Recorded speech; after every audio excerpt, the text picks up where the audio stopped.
PM Modi का lockdown पर क्या कहना है, आपको सुनना चाहिए।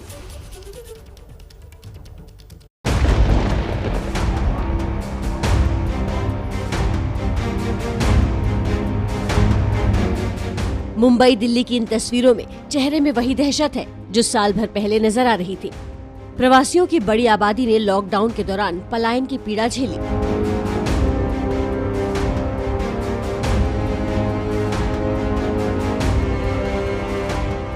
कोरोना ने तादाद के मामले में पिछले साल को भी पिछाड़ दिया, तो मन में लॉकडाउन की आशंका लिए लोग बड़े शहरों से एक बार फिर घर की तरफ निकल पड़े। लेकिन मन की इन्हीं आशंकाओं को शांत किया है प्रधानमंत्री मोदी ने। उस समय हमारे लिए बचने का एकमात्र साधन बचा था लॉकडाउन, ताकि हम व्यवस्थाओं को एकदम से जितना तेजी से बढ़ा सके और वो हमारी स्ट्रेटेजी काम आई। लेकिन आज जो स्थिति, आज जब हमारे पास सब संसाधन है, तो हमारा बल माइक्रो कंटेनमेंट जोन पर होना चाहिए।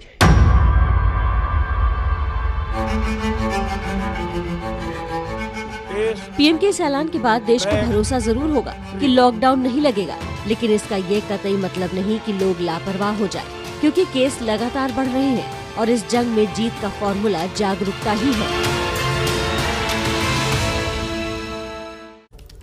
तो पीएम मोदी का स्टैंड आपने देखा लॉकडाउन के ऊपर क्या है। देखिए, कोरोना के खिलाफ जंग और जागरूकता की मुहिम में केंद्र और राज्य सरकार मिलकर काम कर रही है। इसी सिलसिले के अंदर गुरुवार शाम पीएम ने सभी मुख्यमंत्रियों के साथ बैठक की। कोरोना से बने ताजे हालात को लेकर बीती शाम पीएम मोदी ने मुख्यमंत्रियों के साथ बैठक की है। बैठक में पीएम मोदी ने मंथन के साथ साथ सभी राज्यों का मार्गदर्शन भी किया। अब हमारे पास व्यवस्था इतनी हो चुकी है, माइक्रो कंटेनमेंट जोन, उसी पर बल दीजिए, आपको अच्छे परिणाम मिलेंगे। क्या हम 11 अप्रैल से 14 अप्रैल पूरे अपने राज्य में टीका उत्सव मना सकते हैं?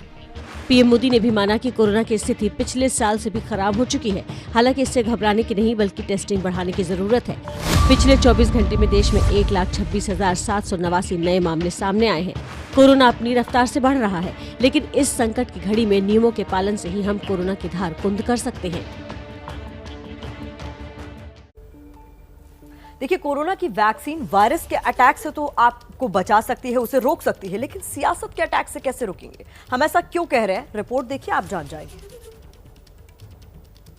दिल्ली में अगर 75% भी हुआ है और केंद्र सरकार के अस्पतालों में 30% हुआ है, तो इसकी ये दिस इज नॉट इशू ये है ही नहीं। इशू ये है कि हमें जल्द से जल्द ज़्यादा से ज़्यादा लोगों को वैक्सीनेट कैसे करें। मुझे लगता है जहाँ ज़्यादा ज़रूरी है और जो डिमांड ड्रिवन सप्लाई होना चाहिए, वो डिमांड ड्रिवन सप्लाई करने की जरूरत है। मैंने उनको कहा आप वैक्सीन भेजो, हम 7 लाख वैक्सीन हर रोज लगाने को तैयार है।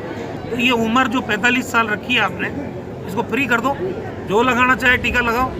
कोरोना वैक्सीन को लेकर केंद्र परवार के दौर में महाराष्ट्र के मंत्री नवाब मलिक सिर्फ कूदे ही नहीं, बल्कि 2 कदम आगे भी बढ़ गए। अब पूरा नियंत्रण केंद्र के पास है और केंद्र अगर हमें नहीं सप्लाई करेगी तो निश्चित रूप से पूरे महाराष्ट्र में अफरा तफरी का माहौल बनेगा। शायद यही अफरा तफरी पैदा करने का काम केंद्र की सरकार कर रही है। हालांकि केंद्र इन आरोपों को नकार रहा है। खुद पीएम ने भी बैठक में इसका जिक्र किया। जो हमारे पास अवेलेबल है उसके हमें प्रायोरिटाइज करना पड़ेगा। किसी एक राज्य में सारा माल रख करके हमें परिणाम मिल जाएगा, ये सोच ठीक नहीं है। हमें पूरे देश को ख्याल करके ही उसको मैनेजमेंट करना पड़ेगा। सियासत का चश्मा हटाकर देखें तो इतनी बात समझ में आती है कि कोरोना संकट काल चल रहा है और जनता की भलाई के लिए सब एक साथ रहें तो ही अच्छा है। अगली खबर का रुख करते हैं। चुनावी रैलियों में जुट रही भारी भीड़ और कोरोना नियमों की अनदेखी पर दिल्ली हाईकोर्ट ने गृह मंत्रालय और चुनाव आयोग को नोटिस भेजकर उनसे जवाब मांगा है। एक्चुअल में रैली ही नहीं होना चाहिए, सोशल डिस्टेंसिंग का कवारा हो रहा है।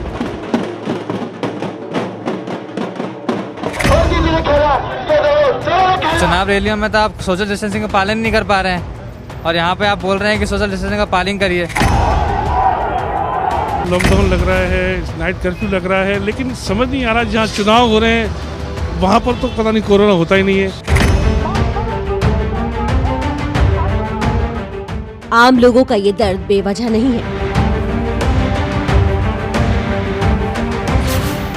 क्योंकि उन्हें कोरोना के नाम पर दोहरा रवैया साफ दिख रहा है। कोरोना गाइडलाइंस पर हो रहे इस भेदभाव पर दिल्ली हाईकोर्ट ने केंद्रीय गृह मंत्रालय और चुनाव आयोग से जवाब तलब कर लिया। दिल्ली हाईकोर्ट में दायर याचिका में कहा गया है कि केंद्र सरकार की कोरोना SOP का रैलियों में पालन नहीं हो रहा है। अर्जी में चुनाव आयोग को ये निर्देश देने की मांग की गई है कि वो SOP का सख्ती से पालन करवाएं। इसके लिए राजनीतिक दलों और चुनाव ड्यूटी में लगे अधिकारियों को निर्देश देने की भी मांग की गई है।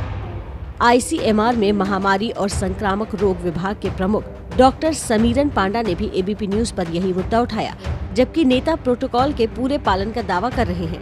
पॉलिटिकल रीजंस हो, मान लीजिए इलेक्शन कैंपेन और social events, marriage ceremony etcetera, तो उसी समय हम मास्क का इस्तेमाल नहीं कर रहे हैं और सावधानी जो बरतना चाहिए, हमें ऐसा लगा कि अच्छा ये खत्म हो गए हैं।